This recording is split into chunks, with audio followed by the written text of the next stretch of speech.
Oh dear, here we go, all nice and live once again. Just over 2 years since I last did this.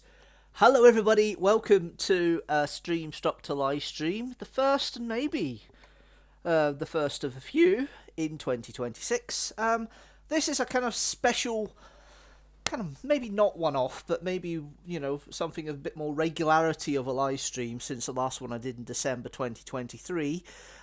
This one's got a kind of special feeling to it because it's supposed to be there for, well, it should have been there with friends with me, but unfortunately, I've not had any luck with anybody getting over to help me today, purely because of family matters. That's what happens when you've got friends who are with family and children and things like that. But yeah, no doubt they will pop in and say hi and chat at some point today. But the idea was today was a live stream to celebrate 10 years of regular uploads. The actual anniversary was yesterday, the 24th January. But I thought maybe just doing a Sunday unusual live stream probably would be better, and this is what obviously I am doing today. I was hoping to be joined by Fraser coming round to join me in my humble abode, and I can't get my teeth in already. That's only, 2 minutes in, and I'm already stumbling over my words. This is going to be a good live stream, and I've got a lot today, a lot of things to talk about and pack in. But yes, no, it's time for another Streamstructor live stream. Hello, everybody. It's been a while, and I haven't seen that phrase for a long time either. I say that in every single vlog in 2016, I think. It's been a while. Anyway, but no, so 10 years of regular uploads. So from the 24th January 2016 through until the present day, I have been uploading regularly onto the YouTube channel. Initially weekly, and in the past couple of years it has been more monthly. Not monthly, fortnightly. Monthly. Talking rubbish. Anyway, so yeah, that's the situation with the live stream. Excuse me a minute. Never drink Coca-Cola before you go on camera. Other brands are available, of course. Give me a second. Hold on. No, that was a cough, not a burp. Okay. Phew. That's fair enough. But hello, everybody. Welcome to another Streamstructor live stream, as I mentioned already. Yeah, it's quite packed today. Some of the usual features will be there. I'll be going through the archives as part of kind of theme I've got set up for today. As I say, Fraser would have been here, but unfortunately, family matters means he's not able to come here. Get well soon, Siobhan. She wasn't very well earlier, and childcare has to take over priority, which is absolutely perfect and absolutely fine. Now, you may have noticed that the background with me is slightly different. What is different from the last time I did a live stream is this is actually one of my rooms, my spare room, in my own flat. I've actually managed to move house. I have my own place, and this was the last major room. No, it wasn't. It was the second last major room to be done. And I always wanted orange in the background of my videos, and I've got it, so I'm kind of happy with this. But yeah, I'm sitting here quite happily on my sofa in my spare room, or sofa bed in my spare room, and this is where I'll be doing the broadcast for the next hour, hour and a half, something like that. Hello to everybody who's joined in. Leave a chat. Oh, that way. Leave a chat. Still can't do that right, even after all this time. Leave a chat. Say hello. Say hi. Say, pop your name in. Have a chat. Let's raise some topics and some discussions. I will answer most questions within reason. So if you do have a question, by all means, come and give me it. Come and give me the question, and I may answer it, or I may not. You never know. But yeah. We're going to go through some archive stuff and have a chat about the last 10 years of the YouTube channel. It's 20 years this year of YouTube for me as a Deanstructor channel, but 10 years of regular uploads. The first 10 years are a little bit bitty. But we are going to go through some usual routines. I am going to count down from 10 to 1, so there'll be different little facts and conversations we can have throughout. But I am going to start with something I didn't think I'd be doing in this live stream. I thought it would stop by the time I'd finished live streaming or not long after, but unfortunately the war in Ukraine is still ongoing, now nearly 4 years since it started, and if you were regular viewers to the live stream up until I stopped at the end of 2023, you'll know I do a minute's silence for the conflict, and I'm going to do that again just now. So if you wish to join me, please do. I'm going to start a minute's silence any moment now. So, yeah, if you can join with me, that would be nice. And I'm going to start the minute's silence now.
Thank you very much, everybody, for taking part in that silence. If you do, even if it's at the time of the live stream or if you watch this again later, thank you very much for taking part. I feel it's still important, even now, to respect these conflicts and the wars and everything that's politically going on. I'm not going to go into detail about political things here because I don't feel it's relevant. I want to have a bit of fun today. I want to showcase some of the channel's highlights and things throughout the past 10 years. There will be archive footage. I have got something from each of the major strands to show you today, including Kidstructor, but it's a very, very short clip because I'm kind of feared that anything longer might cause issues when it comes to copyright, and I don't want to strike. So I'm just going to be very careful of that. But I have got something for Kidstructor, so hopefully you guys will be able to see that there. But yeah, no, it's been a good couple of years, a lot of developments. One of the key reasons why I stopped doing live streams was purely on the basis of I was about to move house, I was about to move home, I was about to change for the most important thing in my life, and I'd started building a relationship with Tamia, and that's still ongoing. A little bit more about that later. But yeah, the relationship and the moving home and the building a life and building a house has become quite amazing, and it's amazing how quickly my life has changed in the past 2 years compared to the previous 2 years. It really is cool, I think is probably the best way of putting it, and really is something that I like. The fact that I've got that in my life now, kind of a different stage than just YouTube all the time and all my other interests. Life changes, things change, and things develop. And buying the house was one of the biggest things I could have done, and I did it, and I did it well, and I'm really happy I did do it, and I think it's been brilliant because of that, and I'm really pleased to be part of to have that in my life, and I'm looking forward to the next stages of my life and how it develops and how it grows. And yeah, no, it's a great feeling. It's so humbling to be in a situation where you have your own place, you have the roof over your head, you can pay your bills.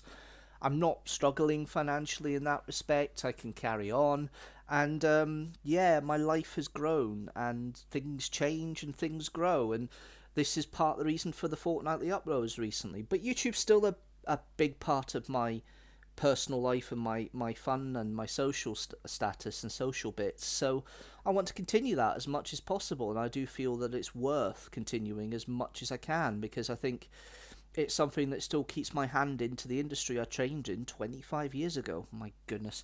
So it's a long time now that I've been out of this, but yeah, so yeah, when I last saw you, I'd just turned 40 a couple of months before. I was looking to buy a house. I managed to do that. I managed to actually get a flat basically settled and in my name within 3 weeks of the new year. It really was quick, and there's a vlog about that you can see, about the whole buying process. And I thought it was going to be a long-term thing, but it turned out to be, really quick in my eyes. But I had everything right. The stars were aligned. First bid, got it. It's something that really doesn't happen a lot. In hindsight, I think I maybe paid a little bit too much for it at the time, but I think it's going to make its money back by the time I do leave for other pastures. And I probably will leave at some point. My hair's all over the place, that's why I keep touching it. Anyway, but yeah, no, I'm looking forward to how the world, for me, gets better personally and develops. And it's amazing to think that at the beginning of 2023, when I did my last New Year's resolutions review, I said I'm stopping. I then meet Tamia 2 months later. She is now my fiance, and we're living together. We're now together. She is enjoying herself in another, in another room, watching her own stuff. She's not involved in this, and I would never ask her to be involved in this because it's not her thing. And we have our own pursuits and our own leisure still, even up to this time, which is still a fantastic thing to have, and I'm really, really happy about it.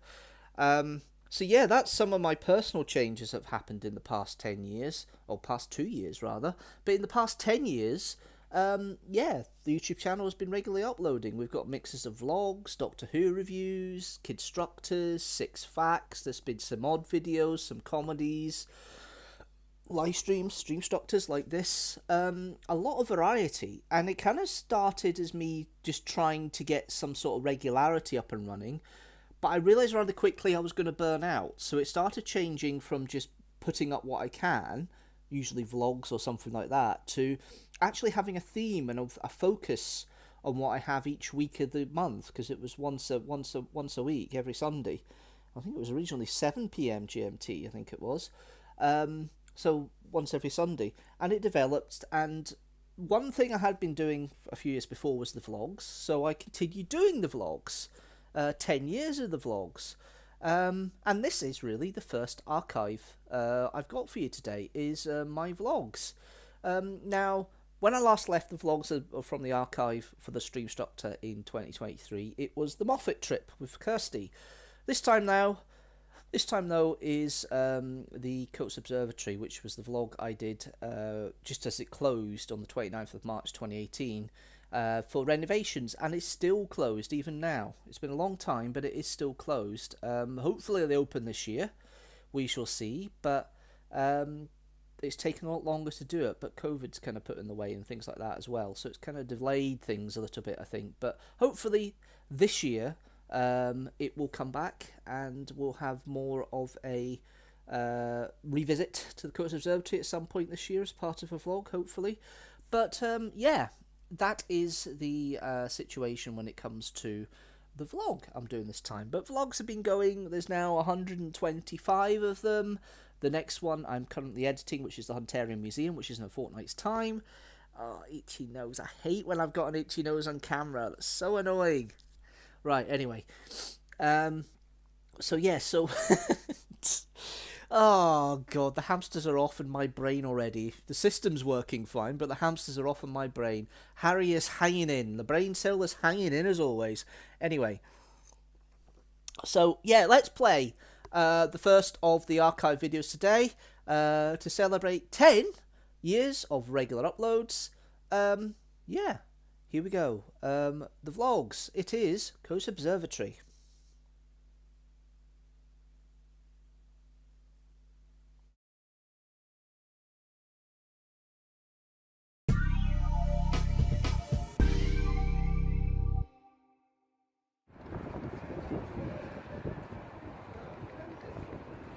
Well, everybody, I'm in Paisley, and I'm going to one of my favourite places in the whole of West Central Scotland.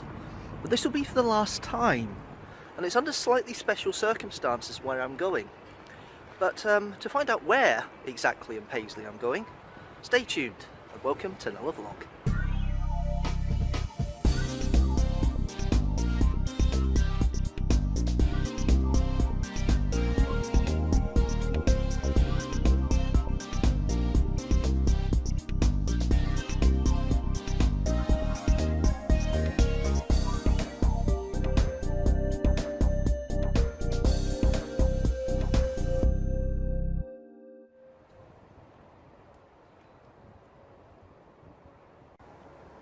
So it's Thursday, the 29th of March, 2018, and behind me is the Coats Observatory. Now, this has featured in the vlog once before, but only a little clip. I didn't really get a chance to go inside and tour the place.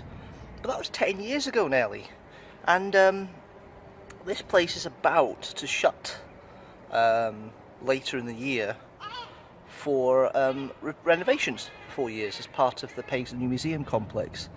So it's going to get a renovation of the property, and it kind of needs it a little bit. It is falling apart just a tide, but then again, we are talking about a 135-year-old building here, so obviously there will be some times where it's a little bit, you know, iffy and guttering needs fixed and things like that. But this is the last viewing night for stargazing that they're going to do, because in 2000, because they do it in the winter, British Summer Time has just come into force, and this is special in the fact that this is the first time I've ever done a viewing night after British Summer Time, because because obviously it's still daylight. It's nearly 7 o'clock and it's still daylight. So obviously the museum and the observatory is doing this as a special occasion, and the weather is looking okay actually. We might get some star views tonight. There's the moon, there's Venus, there's Mercury as well, I believe. So we might be able to see some of these, maybe on the big telescope at the top, or some telescopes in the back garden of the observatory. But I've been here for on and off for 10 years, doing stuff for the podcast channel back in 2008, 2009. I know the Chief Observatory Officer, John, and maybe we'll get him on camera. If he don't, then my apologies in advance. But if we do, we're a lovely conversation we have about the whole museum. But this is a place that's true to my heart. I remember it going as a school trip when I was younger, in primary school, and this place is still here and still bringing in visitors and giving the wonder to children across the west of Scotland. And it's the last, well, I would say it's probably going to be the last publicly free observatory available in Scotland once it's renovated back in 2020, when it comes back into operation in 2022. But until then, no more visits here after August. So this is the last time that they're doing a viewing night for 4 years. This might be the last time that we have some of the present staffing doing the viewing nights. That might be all changed by then, but let's see. Let's go inside.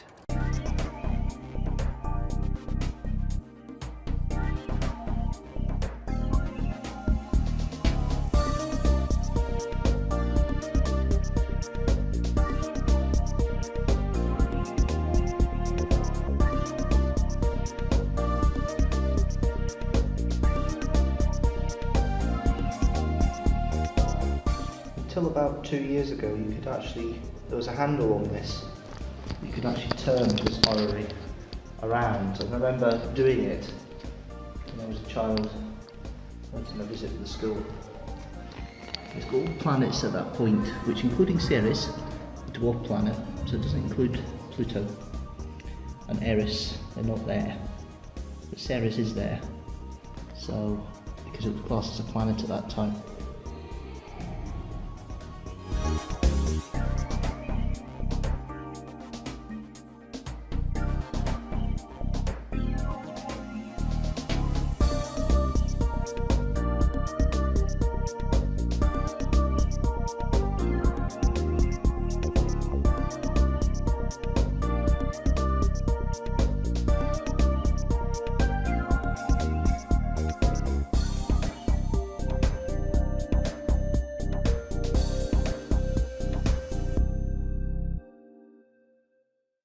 So this bit's a little bit windy.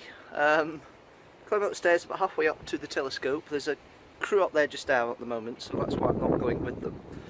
But this place is also where the weather is, one of the weather stations here at the Coats Observatory. It has been since its inception, more or less. And there's a few elements you'll see here. If I go over and look at the camera, you'll see there is a recording device for the sunlight. There's a glass bulb, and obviously the sunlight then just reflects off it and burns onto a piece of card, which isn't on there at the moment, probably because it's very bad weather. And then you've got one for the wind speed there, which you can see there, which is over there, so you can see the wind speed on the top there. And then, of course, you've got the design of the observatory itself. Behind me is the Coates Observatory Church, or the Coates Memorial Church rather, which is named after the benefactor who helped build this observatory, and by the telescope as well, Thomas Coates, and he made this dream possible through the Paisley Philanthropic Institution. If I get that wrong, there'll be a little caption. Now I'm just trying to find somewhere where it's not going to windy a bit, because it's a bit windy over that side, so I'm just trying to get somewhere where it's a bit less windy. But as you say, it's after 7 o'clock now, and it's still quite windy. It's still quite light, so it's going to be a little bit longer before we're able to see anything through the telescopes. At the moment, the only thing they're showing is the moon, which is out over the horizon over that direction, so it'll be the eastern sky at the moment. But it's a lovely view tonight and lovely weather, and I think I've lucked out tonight, if I'm honest with you. The really big one you can see just down a little bit is a crater called Tiger. To give you an idea of size, that crater is about 50 miles to go across. Pretty good.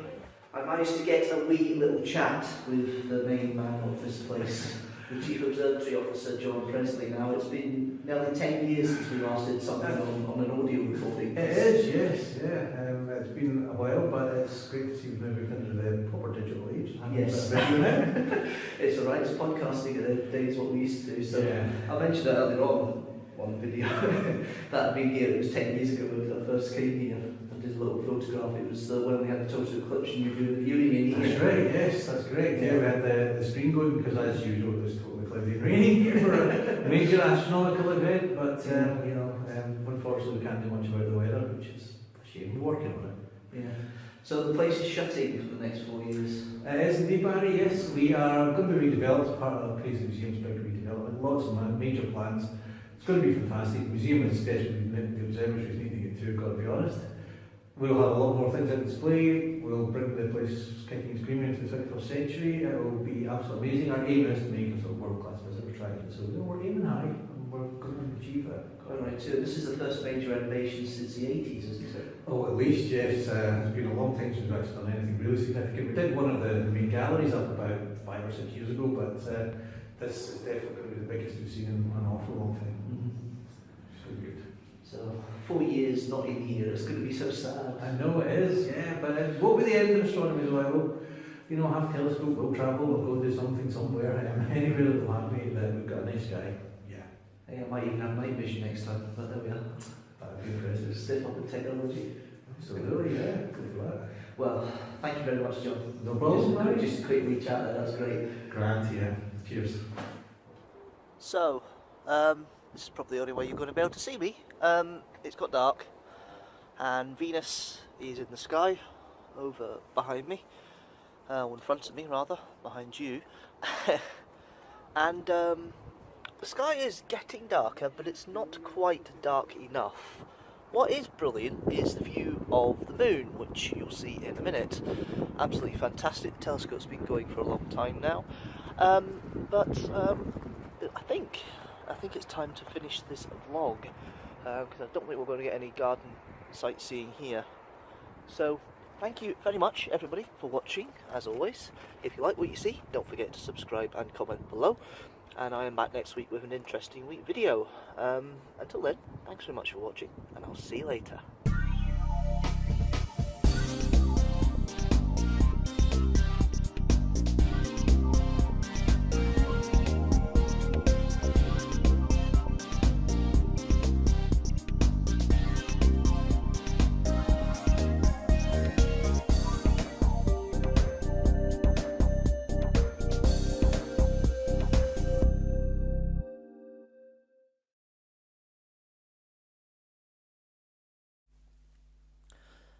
Well, 2018, and it's still not open. Yeah, COVID kind of put a kibosh on it. Funding kind of drifted a little bit. It's part of the whole renovation of the Coates Observatory is part of a whole project in Paisley to regenerate the whole Paisley Museum complex, which the observatory is part of. And it's obviously taken a bit longer. They're hoping it's opening this year, and I certainly will be going back and vlogging when they do reopen, I think it's probably going to be a lovely experience going back and just seeing what has changed in what would be probably 8 years, maybe even 9 years for the time it opens, for that. Yeah, but welcome. Hello, everybody. If you've just joined me, welcome to another Streamstructor. It's been a while. I know it's been a while, and I keep saying that phrase. I can't believe I'm still saying that phrase even after all this time. So there we are, 10 years regular, and mostly with vlogging. And that's obviously the vlog for Coates Observatory, vlog 48. No, vlog 47. I'm getting confused now. Vlog 47. Yay. Anyway, I mean, the channel has developed over time. I was still mentioning Interesting Week at that point because I still had theme videos. So basically in 2016 I had theme videos. So we had a vlogging week, which is usually the first Sunday of the month. Then I had an Interesting Week, which was the second Sunday of the month. Doctor Who or Who Week was the third Sunday of the month. And then I had some sort of comedy, funny week initially, and then it turned into Odd Week. So basically that's where ideas were starting getting thrown about. And one of the ideas I started to try and develop was Deanstructor Reviews Doctor Who. The idea was, and it's inspired by Seamus, by Jamie. Hello Jamie, if you're watching. Welcome. Hope everything's going okay for you. I know I spoke to you last week, but you never know. He might be watching this right now. If he is, then you know what to do.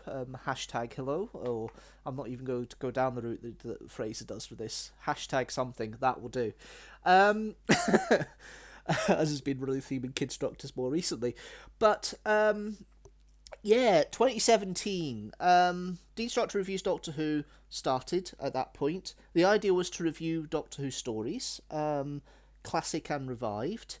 As it stands at the moment, we have 140 done. The next one is going to be Warriors of the Deep, and that'll be next month.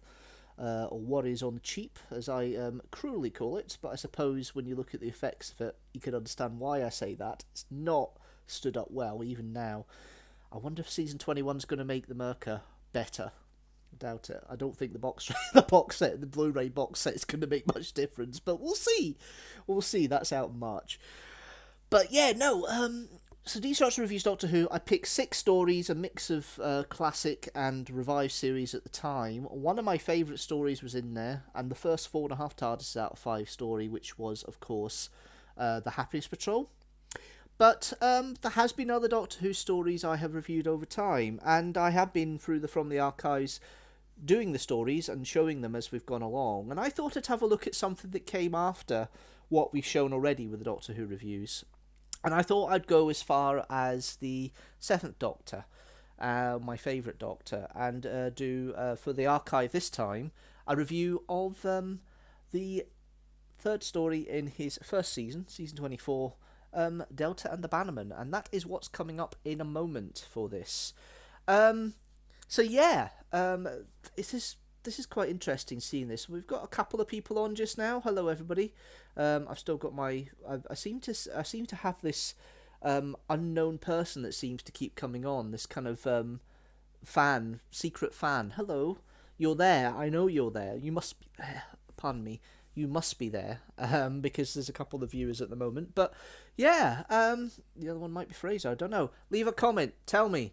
Say hello, have a chat, let's get some questions up. You got a question for me, I'll answer it if I can. If it's too personal or maybe not suitable, I will politely say no. But basically, you know, ask a question, see if I can answer it. I'm no problem with that whatsoever. But yeah, no, let's get on with the next bit. Let's go from the archives and let's do a Doctor Who review of Delta and the Bannermen.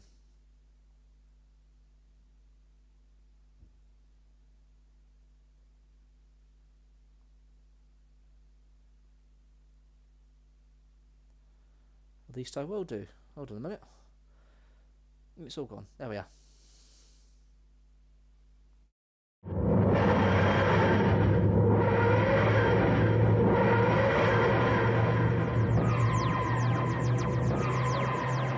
Hello everybody and welcome to another Doctor Who review. This time we continue with Who Month.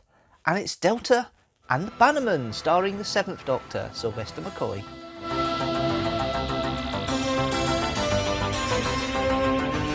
Sylvester McCoy review, 1 every 20 reviews, that's about right. Here is the plot synopsis from the usual, The Television Companion. A shimmering queen called Delta, the last surviving member of her race, is being pursued by the evil Gavrok and his Bannermen, intent on a mission of genocide. Delta finds herself on board a space bus of tourists en route to Earth when it's knocked off course by an American satellite and ends up at a Welsh holiday camp in 1959. The Doctor and Mel, having won a holiday with the tourists, help Delta to evade the rampaging Bannermen long enough to allow her child to hatch from its egg and grow to maturity. She, her daughter, and a young man named Billy, who sacrifices his humanity to be with her, then escape to start a new life and ensure the continuation of the Shimmering race. So here we are, three-parter from the 24th season of Doctor Who, Sylvester McCoy's first, and I'll have to be honest here, this is the story I've seen the least of the McCoy era out of all 12. Now there is a consensus I've mentioned on the channel before in these reviews that there's 6 good McCoy stories and the 6 not so good McCoy stories.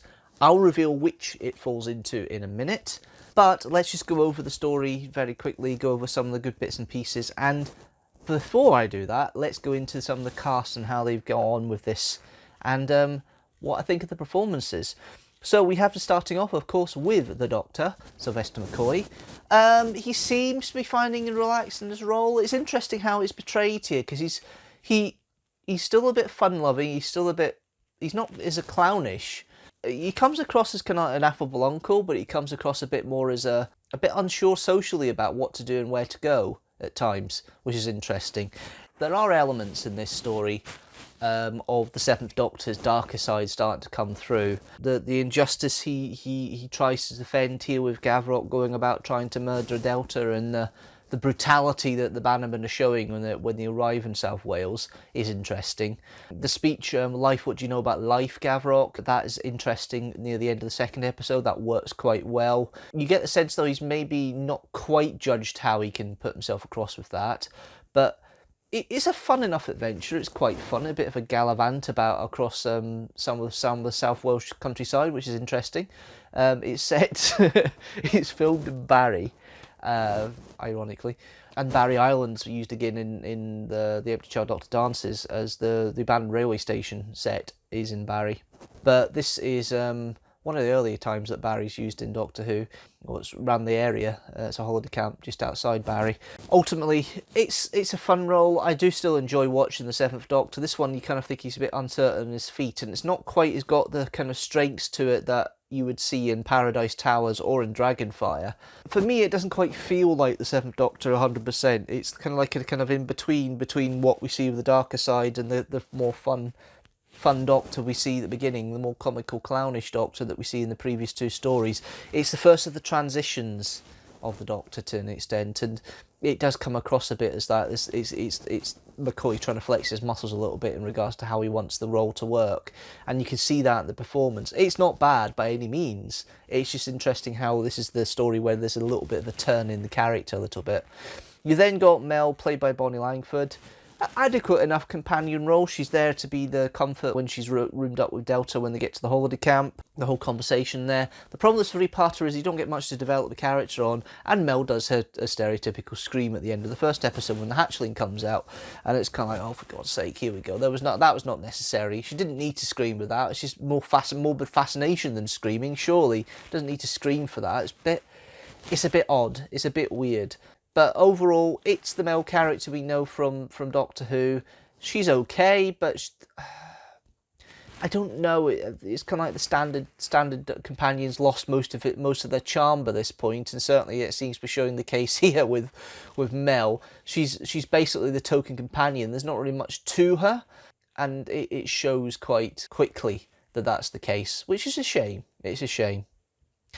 We then got some of the guest cast. I'll leave one of them till later on. I'll get some of the ones out of the way which I don't quite understand the whole point of them. They're seen as comic relief, and it's kind of like the appearance of Dolores Gray in Silver Nemesis. You've got Weissmuller, played by Stubby Kaye, and Hawk, played by Morgan Deere.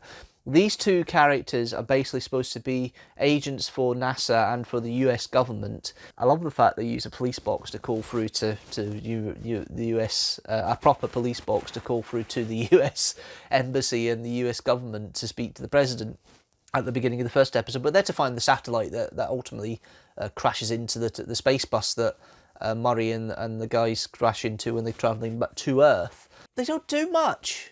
There is a kind of glorious plot point to understand why, what the satellite's for, but they don't do anything. They're held hostage by the Bannermen at one point. They kind of seem a bit lost when they get to the beekeeper's house. It just seems a bit of a mess, I think is probably the best way of putting it. It is literally a bit of a mess. You've got the appearance of the Tollmaster, played by Ken Dodd, and do you know what? They're playing on Ken Dodd's kind of happy-go-lucky comedy kind of chops, but it works okay. I quite like the character.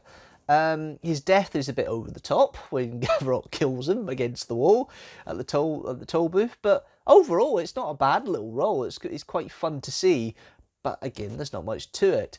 This episode is crammed full of celebrities and celebrity names and well-known names of the time, and they don't do much. And I think this is the one thing that I think they may be going a bit OTT with this one. And this seems to be the fullest, the chock full of celebrity names or light entertainment names story. Because Paradise Towers has a few, but the big one's really Delta. And this is the episode, I think, this season that shows that. And it's a bit sad because it means they do all, literally all. You've got Delta, played by Belinda Main. She's okay. There is some character to Delta about the fact that she's running away from the Bannermen because they're about to create genocide or cause genocide. I thought that was really a interesting plot point, and she comes across initially a bit aloof, but starts to warm up when Mel shows that she wants to help, and Billy's there as well, and the softer maternal side comes out of Delta when the baby is born. Belinda Main plays it quite well, and it's a nice little character, and they would, she works in that respect. You've then got Burton, played by Richard Davis, the affable camp manager. You do get a feeling maybe he's trying to play on the kind of Heidi-High vibes a little bit with the way the character is portrayed in this, but it works well enough. And it's a fun little character, and he gets into a little bit of jeopardy at one point. He doesn't need the sword. He doesn't need to flow about the sword and show his mettle when the Doctor persuades him to evacuate all his staff. That's a bit silly, but the story is a bit light in that respect anyway. You've then got Murray, played by Johnny Dennis, who is the bus driver. He's quite affable. He's kind of like Cockney, come across as a Cockney chap. It works okay. It's a fun nice little role, and you can tell that he's got a bit of a rapport with Mel, because Mel goes on the tour bus with the Doctor follows in the TARDIS. So it's interesting seeing that rapport, and you feel sad for him when he dies at the end of the second episode. Spoilers. So you feel sad for him. It's played okay by Johnny Dennis. You've then got the enigmatic character of Goronwy, played by Hugh Lloyd, who has an affinity with his bees. The bees seem to talk to him about things, and he expects the Americans to turn up. He expects the Doctor to come through. He loves his honey and his beekeeping, and the Doctor seems to have an affinity for him. They're kind of referencing potentially he might be a Time Lord in hiding, which is interesting if it's true. But yeah, it's an interesting role. It's an interesting way of dealing with it. He's an intriguing character, but Hugh Lloyd plays it solidly enough. You've then got Billy, played by David Kinder. David Kinder plays Billy quite well. It's kind of like an affable mechanic who works, and he's basically the technical fixer-upper in the camp, because he's helping fixing the sound system at one point, and he helps the Doctor with a bigger sound system that's used for helping disable the Bannerman in the third episode. This kind of love story he has with Delta, he's obviously fancies her and wants to be with her, but it's a bit of a quick turnaround overall to get to that stage where he loses his humanity to help with Delta. It's interesting. You've then got Ray, played by Sarah Griffiths. Now, Ray was potentially one of two companions, two candidate characters to become the companion for Doctor Who, because Bonnie Langford's contract was up at the end of the season, and the decision was either to have a new companion come off the back of Delta and the Bannermen, or a new companion come off the back of Dragonfire. The other companion of potential, of course, is Ace, and we all know how that happened. But out of the two, I think they made the better decision with Ace, because Ray is interesting. She's kind of a tomboy who can fiddle with bikes and things like that. But there's not much to the character of Ray in this story, so there wasn't much to go on. So I think they have made ultimately the best decision by having Ray as a one-off character. Yeah, it's interesting having that. It's a nice little role. It's quite fun, but it's kind of in the kind of semi-mould of Mel. And I don't know if we need a continuation of Mel here. We need somebody a bit stronger for the Seventh Doctor to bounce off of. So I think actually I have made the best decision. Don't get me wrong, Sarah Griffiths does work with what she's got, but she hasn't got much to go with. I have left the best guest cast appearance to Don Henderson, who plays Gavrock. He gets the evil bit straight away. He's got no issue with the evilness of the role. He wants to destroy all the Shimmerans, and the character is very clearly out for violence and out for revenge. I'm not quite sure about the bit where he's eating the meat at the end of the second episode, what that's all about, whether that's actually a person he's eating or just meat in general. I don't know why that was there to make him more evil. He could have done it on his own without chomping on something, I suppose. But overall, I do like the way Don Henderson plays a character. It comes across the big enough big bad for the story, and it's justifiable. It's the big bad that keeps it going, really. Some elements I do like of this story. Overall, it's an entertaining 3 episodes. It kind of dies a little bit in the third episode. There's a lot. There seems to be a little bit of padding, literally, of them running around the countryside, going between different places on bikes. It's okay, but it's, you know, it looks like the story was padded even for 3 episodes, which is not necessarily a good thing, but it seems to be the case here. I like the idea of the space bus already being in the style of a 1950s bus, so it doesn't look out of place when they do arrive in Wales. Obviously, this is the original plan was to go to Disneyland. That's what the Doctor and Mel had won. At the 10th billion customer at the toll booth, at the toll port, G715. Where the tollmaster is, and they've got tickets for Disneyland in the 1950s. So all the styles are there, and the fact, and this is the silly bit of the story where you've got all the aliens turning into human eyes, and you can see the humanizer device at the beginning in the toll port where you see Murray change, and it just looks like a bog standard Doctor Who monster. So you've got the greenness of the Shimmerin here, which is fun enough. It's interesting enough. It works. The fight sequence with all the Shimmerin people that get killed, and the whole idea of them being originally green, most of them being green, and only the queens become, more humanoid in their look. And that's an interesting comparison there with the raw jelly factor of the honey, and obviously the kind of version of raw jelly that's been fed to the Shimmerin child by Delta throughout the story, and it's some of that jelly that Billy takes on to change his form as well. It's interesting, that kind of idea that they all have one sort of look, and then if they have a certain type of protein, they change, and that kind of comparison with the bees, and that's where the bees comes in. Is a kind of like a metaphor for how the Shimmerin works. Are they really needed? Not really. That whole idea with Gavrock is a little bit strange. The holiday camp bit, quite fun. Bit of Hi-de-Hi element to it. I'm sure some of the jackets that some of the staff are using come from Hi-de-Hi, probably. BBC costume department utilising resources that they are already. This is apart from the TARDIS scenes, completely on location, because there is one scene with the Doctor in the TARDIS at one point to give a force field for the bus to stop it crashing into Earth when it got hit by the satellite, the experimental satellite. So that's interesting. The idea that Shimmerin have a defence system with high-pitched noises and sounds, which is depicted through the child, is interesting, and how that's used to help disable and help the good guys win at the end against the Bannermen. There's only about 5 or 6 of them. there seemed to be a lot more initially, but there only seem a band of 5 or 6 of them that come up who actually land and follow Delta to Earth. I suppose if you've got such a power source, why do you need lots of people? It's interesting that they decided to do the invasion in Wales and not actually an invasion in the home counties. Obviously, that becomes a bit more of a common thing in Doctor Who in the noughties, but at this time it's quite novel having an alien invasion in a different place in the UK than just being London and the home counties. So that's an interesting element of it. The writing by Malcolm Cole is very light. Probably to keep in the nature of what they wanted for this series. He doesn't write for the series again. I can maybe understand why, because the plot line's a bit sparse. there is literally padding of them riding through the countryside between two locations. It just doesn't seem, it just seems to, it's a bit of action for action's sake. It doesn't have any major idea for the plot really, and those sort of scenes could maybe be removed if it was tightened up. So that is literally your padding, and it's in the 3rd episode as well, so it doesn't really bode well for a 3-part story for Doctor Who. But those are the breaks. That's the nature of the beast sometimes when it comes to creating Doctor Who and working it. It's directed by Chris Clough, so ultimately it is enjoyable and the action sequences are okay, but Chris Clough was also directed Doctor Who before this, and he's also directed obviously Silver Nemesis. So the action part and all the explosions and that is a big part of how Chris Clough wants to try and get the action across with these stories.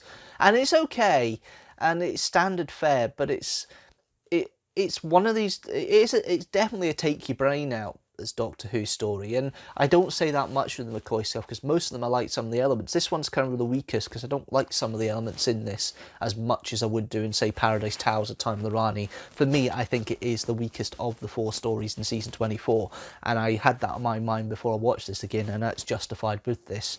The music by Kev McCulloch, it's not the best musical score that Kev McCulloch does, but it's okay, it's alright, it does the job. I love the 50s elements that he has with the music, you know. There's a lot of 50s style music in here, of covers of actual proper stories, proper songs rather, and it does make it a better atmosphere when you're in the holiday camp and the 50s holiday camp experience. It actually works quite well. But when he gets the action sequences, it's very much his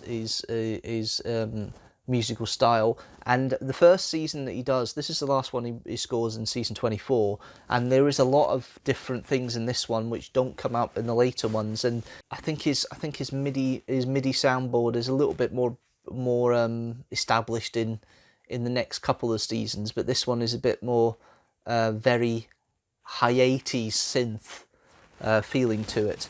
It doesn't fully detract from it, but it is certainly one to keep an eye on. So overall, this story, I think you've kind of guessed by now, it's one of the 6 McCoy stories that isn't rated as highly out of the 12 that he did. I actually think Delta is the weakest of all the Doctor Who stories of McCoy's era. It's not by much. Silver Nemesis isn't far off it, but it's definitely still a take your brain out, still worth enjoying, and I like McCoy's era anyway. But this one I will give a rating of 3 TARDISes out of 5.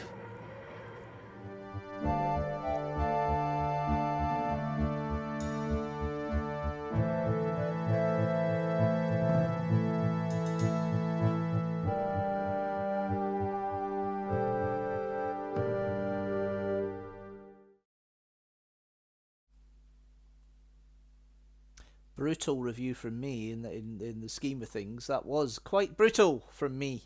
But yeah, no, Delta and the Bannermen, review of the Doctor Who story from the 7th Doctor's era.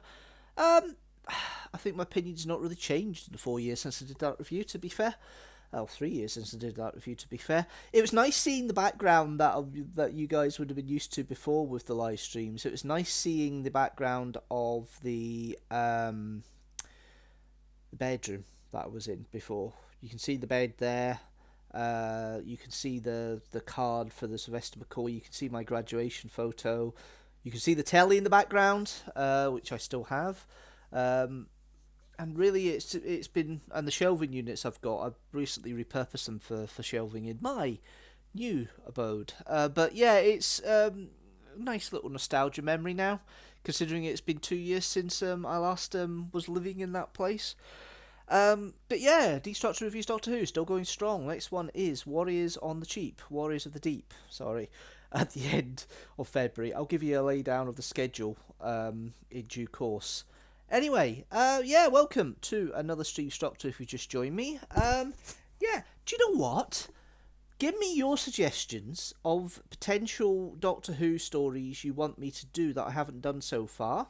Leave a comment. And also, maybe suggest something that I could maybe have a discussion with live on a live stream in the future, because I do intend to do at least one more live stream this year.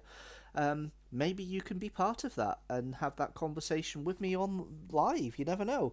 Leave your comments. Let me know. You can even leave a comment in the chat afterwards if you're seeing this after the live stream. But if you leave a comment during the live stream, I will see it, and I probably will comment on it if I'm honest. let's continue. So we've had 10 years being regular, 9 years of Deanstructor reviews Doctor Who. We now have 8 years of Kidstructor reactions with friends. So yeah, Kidstructor started in 2017 with my reaction of Thomas the Tank Engine, but it wasn't really until 2018 that I started doing reactions with friends. The first one was Jamie, with Seamus. We did a couple with Seamus because at the time Seamus had just broken his ankle after slipping on ice, and he was kind of housebound. So I went over, we filmed a couple of Kidstructors to see how it works, and it worked quite well. We then had Kirsty with Captain Scarlet that year as well, which was nice to see. So there was a couple of times that I did reactions, but of course, for everybody, Kidstructor has worked for one thing and one thing only. It's the conversation between the three of us, Seamus, Fraser and myself, or usually at the moment me and Fraser, although Seamus has done another set with me for this year. The next one is going to be Singing Kettle, so Seamus will be happy about that. So there's reactions we've recorded back in September, which we've done in my humble abode in my living room. And we'll continue to do some Kidstructors for the foreseeable future. It's one of the strands I will continue doing. But being fortnightly uploads, you don't get as many every year. However, what I do have here is a wee clip from a Streamstructor. And the first time a Streamstructor has been on in any form on the live stream for a few years. Because when I did one a few years ago, it got picked up by the content matching algorithm for copyright, and it cut the live stream. So this could be the end of the live stream, it could not, we'll see. But I'm just going to quickly play the clip for Fireman Sam that we have here, which is actually the most viewed Kidstructor on the channel. 2,500 views roughly. What's the current view count for Fireman Sam? Let's have a look. I'll see if we can find that while we're here. Fireman Sam stats. What do we have? Current view count. No, it's more than 2,500. It's over 4,000. Nearly 4,000. 3,953 views as of right now. And it's actually contributed to 18 more subscribers over time. That's an interesting fact. Didn't realise that.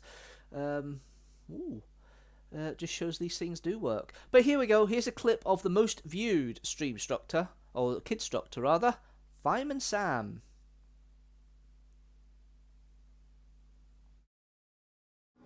Right, so Fireman Sam wasn't invited. Oh look, they've got a little portable fire engine. Fireman Sam is probably the greatest roboticist of his generation, and he works for the Welsh Fire Service.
Oh my god. The hamsters are out. The hamsters are out. I've just realised I've just gone quiet for the past 2 minutes talking and nobody's heard me at all. Barry, you're an idiot. You're an idiot. Oh, I knew this was going to happen at some point. And now 5 minutes in, I've done it.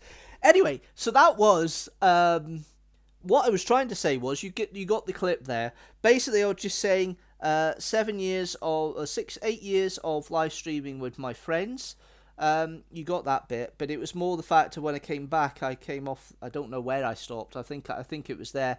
But basically, it was 8 years of Doctor Who 8 years of live streaming with my friends with the clip for Fireman Sam, which you just saw. I don't want to put it in again in case it causes any copyright strikes. I don't want that again, so I'm just trying to be careful with that. But then it was 7 years of live streaming. That's what I was trying to talk about. And November 2019 is when I started live streaming with the Streamstructors. I had experimented with live streaming the year before with a vlog stream at Dumbarton Castle, but YouTube kind of stopped using personal devices unless you had a creator level on YouTube, and I don't have that. Even though I've had over 500 subscribers now, I still don't have any kind of creator level because the view count, the watch time is not the greatest so far, but I'll keep building. I'm not too concerned about that. I'm not earning any money. This is a hobby at the end of the day, so it's not something I'm really too concerned about or worried about, to be fair. So yeah, it's been mostly software based, based on streaming software I've been using over this time. My preference is software called Web Broadcaster. What was it? XSplit Broadcaster. That's what it is. That's what I tend to use. I have used OBS for other elements, but not for live streams yet. So I do know of OBS, but I just sort of do something I know of, I can work with. So that's just where it's come from. So XSplit is what I'm using today. And I have subscription backup for this live stream just so I can make sure there's no watermarks and I can do as long a live stream as I want. And it's served me well. But yeah, as you might have seen on the archive strand and posts on the YouTube community, and then later, of course, later on Facebook and earlier on Facebook, which has had nearly 300 entries from the archive, but I've got over 600 videos. There's still lots to go. There was the first live stream went up on Thursday just for kicks and giggles, and yeah, it's been 7 years since I last did the first Streamstructor live stream, and kind of stopped because of house situation in 2018, but 2023. But yeah, I may come back and do a few more in the future. But yes, because of that, obviously last live stream, I've moved house. I now have my fiancée Tamia living with me. And we got engaged at Zakopane in Poland in tail end of 2024. Was it 27th of December, I think it was. So we've been engaged for over a year now. And there always seems to be something which is funny, and I love the story for this one. So I knew we were going to go to Zakopane. I knew we were going to go up to the top of the ski resort there, so up the top of the mountain, and they have a vehicular railway there. So tickets were bought. Her mum bought the tickets, and we went up to the queue, and being British, I stood in the queue, and they all walked off. And I'm going, I don't need this to myself. I'm going to propose up the top. I don't need this. I don't need this stress. They're going to interfere with my whole plan here to propose at the top of the mountain. So we went up. I got forced up here, skipping the queue. Of course, I'm feeling rather British about it and rather embarrassed, you know, about this situation of going up to the top of a mountain. And yeah, it was a bit embarrassing. So we got up there, and my mum wanted to do stuff, and I said to me, I said, I want 5 minutes away. I want 5 minutes away, because I was getting annoyed and Mum was being pushy, and basically I had to say, no, I want 5 minutes away. So they let her go. To me, I thought, obviously, I was just wanting to calm down a bit before we carried on. And then I got down on one knee and had a little speech which I said in Hungarian, including asking, would you be my wife? And she said yes, and the rest is history. I now have a lovely fiancée. She started living with me last year. Yeah, we're building a lovely life together, and I love you very much, Tamia, and here's to many more years. It really is. Here's to many more years. So yeah, that was the story. And what was the funny bit about the whole thing is they didn't tell me they'd bought a queue skipping ticket at the vernacular railway, so nobody explained that to me until afterwards. It's kind of like, if you told me that, I wouldn't have been so stressed. But as it turned out, it probably was a good thing, because it meant that Tamia was completely oblivious. She thought I was just going for 5 minutes calm down, not to be proposed at on the top of a mountain. Brilliant views. The top of ski resort, you could see the Tatra Mountains in the background, going into Tatra Mountains in Slovakia, and southern Poland, and it was absolutely gorgeous. It was bright sunshine. It was cold. It was only about 2 or 3 degrees, but it was bright sunshine at the top. It was a fantastic day, a memory I'll never forget. And yeah, I think I've done something that a lot of people don't tend to do, and go up to somewhere very beautiful. And I said I had the opportunity. I was going to maybe propose last year, 2025, but when I saw there was an opportunity, I said, no, I have to get this, and got the ring and everything, and it went perfectly. She said yes, there was no denials, and you know, we're now happily engaged. I'm not sure if the happy bit is still true, but we are engaged. Anyway, moving back on to the rest of the stuff. So we've got 7 years of going live. We now have 6 facts. Yes, six facts. And today we have a video from 6 facts. It is one of the more popular ones of the past few years. It is 6 facts on the Scottish author Sir Walter Scott.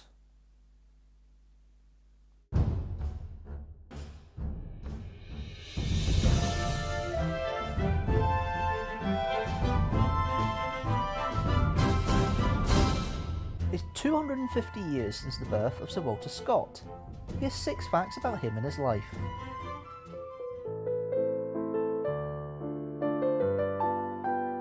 He contracted polio as a child, lost the full use of his right leg and had a limp for the rest of his life. He was sent to the Scottish borders to recover, and his lifelong love for the stories and the scenery of the area was born. He would eventually build his home Abbotsford in the borders, and he's buried at Dryburgh Abbey.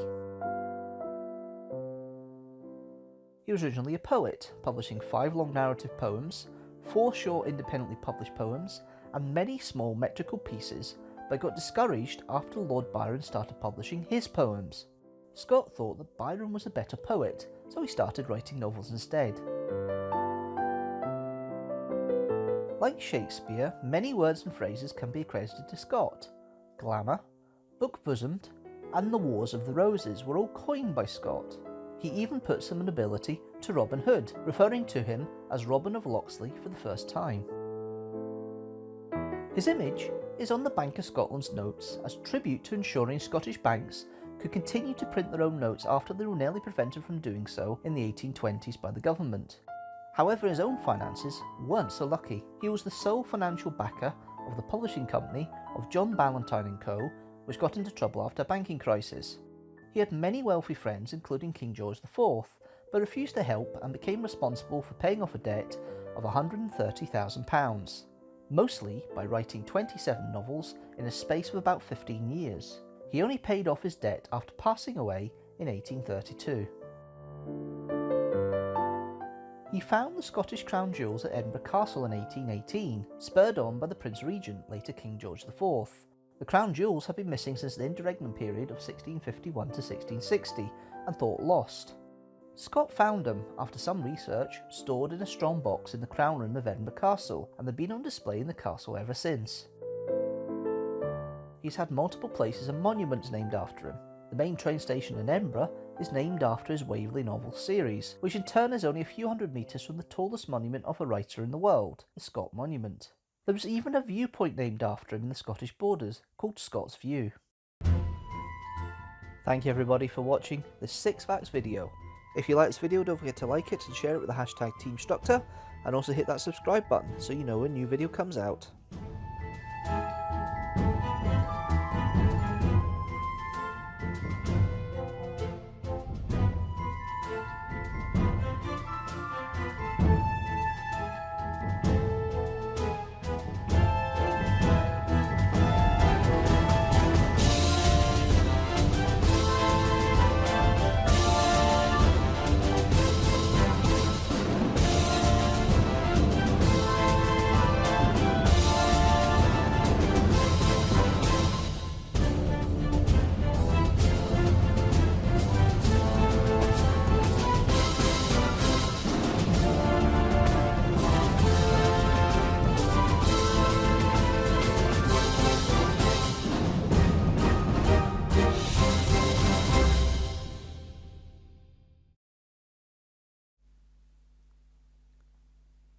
And I'm back once again. Hello everybody, welcome to Streamstructor if you just joined me.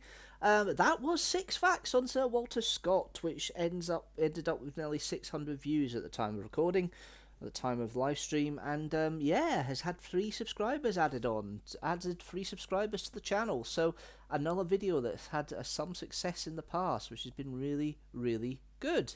Thank you for that, guys. It's been really, really fun. Yeah, 6 facts is taking a bit of a sabbatical this year. I'm not intending to do any 6 facts this year, just because of the rest of the content and what I want to do this year. I mentioned it in the channel update 2 weeks ago, so there is no 6 facts for this year, but you may get an archive one if we're doing a live stream later this year. Anyway, so yeah, we've done 6 facts, which is a strand I started in 2016, initially to celebrate 950 years of the Battle of Hastings. For the factual side, I actually did 6 facts on Doctor Who stories. 6 facts on the Visitation was the one that started it all, or 6 facts on the Happiness Patrol, then 6 facts on the Visitation, which started it all. As Doctor Who 6 facts in 2017. The thing with 6 facts was I wanted to do 6 facts on the Happiness Patrol, which was in 2016. 5 facts on the Happiness Patrol, but I got 6 facts and I couldn't think about getting rid of any of them, so I basically just did all 6 facts, and this is where the strand has started. And 40 odd editions later, it's still going. The best 6 facts, as I mentioned earlier, is Mary Queen of Scots, with just over 4,000 views. It is the best performing video, second best performing video of the past 10 years, and the best performing video of the strands of the past 10 years. So yeah, 10 years of uploads. It's been really good seeing these kind of little facts coming out. Now, obviously, when I used to do every week, there was going to be a 5th Sunday of the month. And the 5th Sunday month initially, when I started doing the themes in 2016, was called Odd Week. And this kind of video is brand new. This has never been seen before, but it's kind of an odd subject, and I wanted to put this in here. As you know, I live in East Kilbride, have done for all my life, past bar the first year, and I can't remember that because I was a baby. And I live closer now to the East Kilbride railway line than I used to. So I've been involved in getting letters through about developments of the line and piqued my interest, and I always had a slight interest in railways anyway, hence Tom's the Tank Engine being the first one that I actually put up as a Kidstructor. But they have been doing some work in 2024, 2025 of a project of £144 million to electrify the East Kilbride line. And it completed, and the first trains ran a regular service on the 14th of December 2025. And I managed to catch the very first train that went into Glasgow. Here is that little vignette, that little mini vlog of my experience.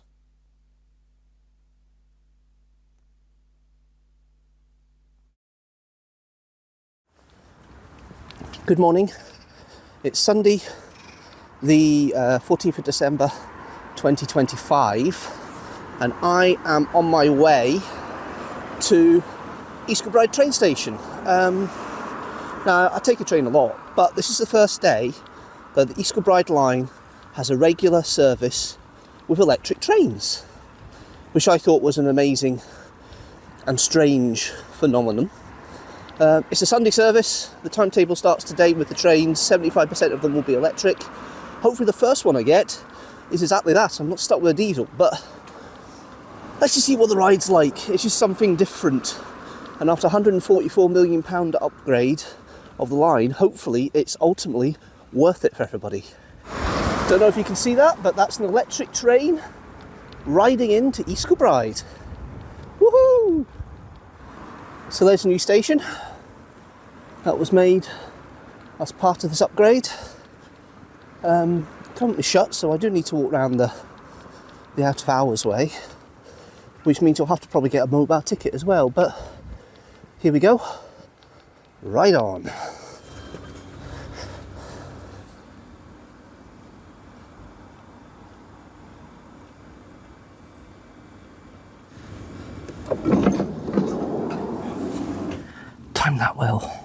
Yes, I'm on the train. And I'm going to ride probably a few stops and then get back. I'm not going to do the full thing. I have bought a ticket to go all the way to Central if I want to. I'm not sure if I'm going to do that this morning just yet, but because I've ridden this line multiple times, I don't necessarily need to ride all the stations. I've stopped up at all of them multiple times as well, so it doesn't have to be something I do this morning. I just wanted the pleasure of riding the first electric train out of the East Kilbride line in regular service. And it's nice and quiet. It's strange just hearing the aircon, just the engine. You're so used to that engine sound from the diesel, which you'll still get. The larger 6-carriage ones will be diesels, so you'll still get that for the meantime, but really only in rush hour periods, so most of the time it will be electric, which is interesting. The only thing about the 380s is they do have an interesting gearing up noise when they first start. Maybe we'll hear that as it leaves, but it definitely is a recognisable sound, so that's the only downside of having these trains. They can be a little bit noisy when they pull off. Let's see. Hairmyres, Busby, Clarkston, Giffnock, Thornley Bank, Shaw's West, Crossmalouf, and Glasgow Central. The next stop is Hairmyres. Passenger information notices are located throughout this train. Please have your tickets ready for inspection.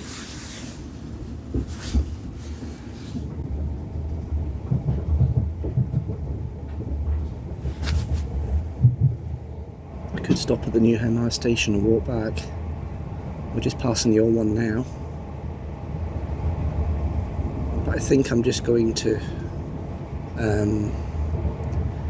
travel to at least Busby. And then I can get the train that's coming the other way back with only a 2 or 3 minute wait time.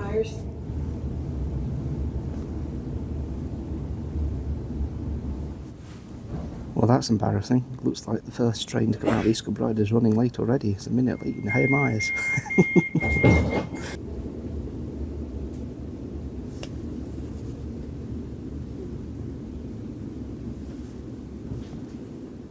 So there are a few train enthusiasts here on the train. A couple of them filming from the platform at East Kilbride and not going on, but there's been others that have gone on this morning.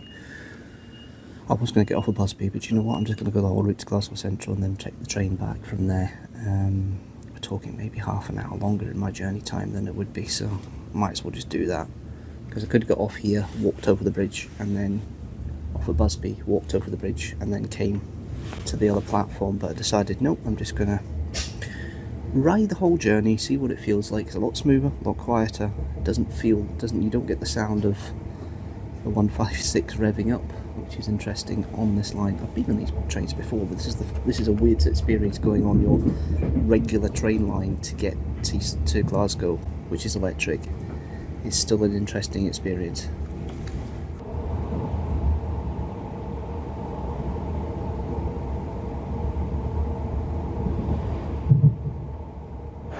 There we are, arrived at Glasgow Central. Interesting fact, it left at 29 minutes past 8, it arrived at 58 minutes past 8, which means it took less than half an hour to get from East Kilbride to Glasgow Central. Now I don't think that's normally how it's going to work, but it was an intriguing feeling getting into Glasgow in less than half an hour on a train.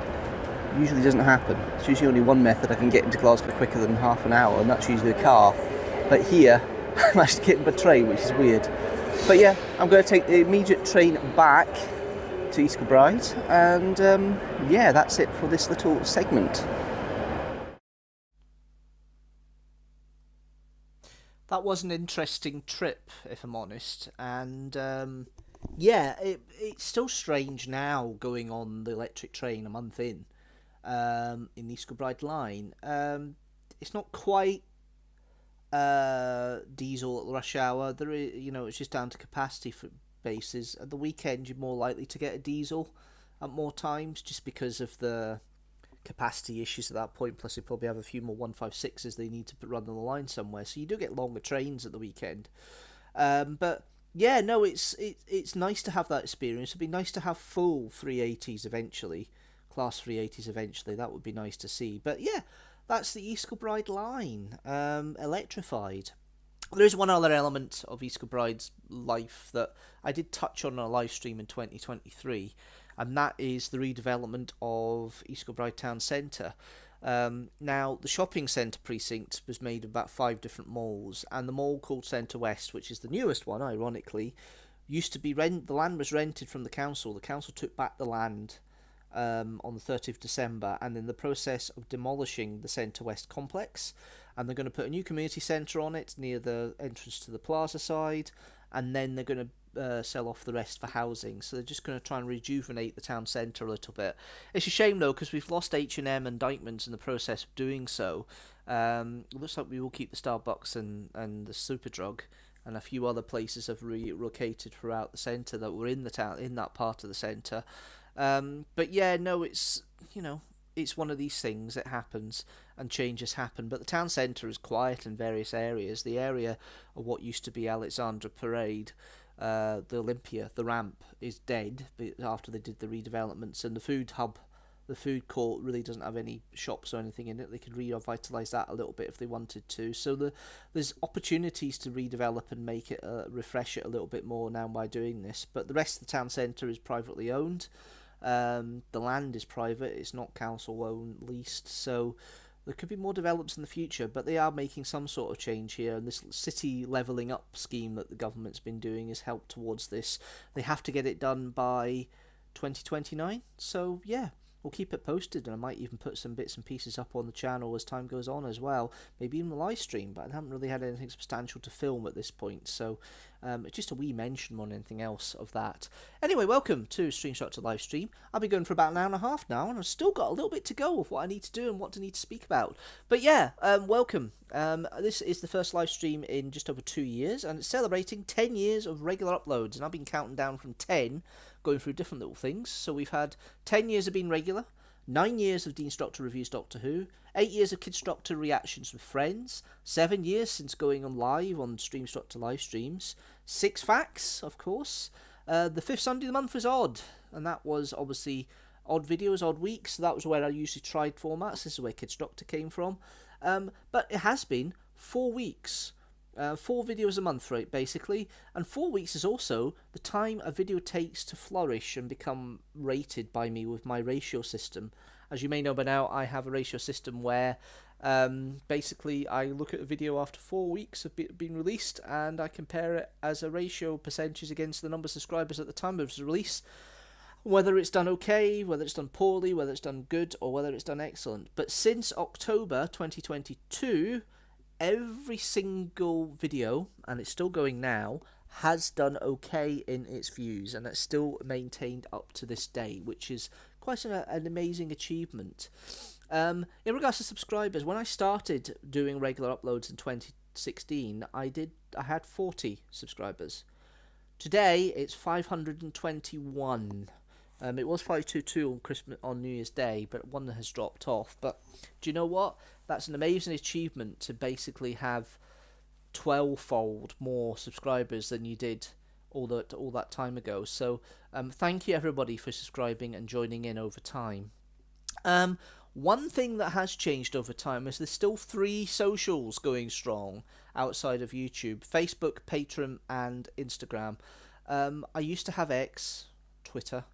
I used to have Tumblr as well, but those are kind of faded. X just really wasn't any good anymore. Facebook's still going strong. We still have Patreon and Instagram still going strong. If you want to help support the channel, I do have a Patreon still going. Still different Teamstructor tiers. The main benefit at the moment is you get the chance to get videos in advance. I usually try and post videos at least a week in advance to eagle-eyed viewers, so you'll be able to see the videos going up before anybody else does, really.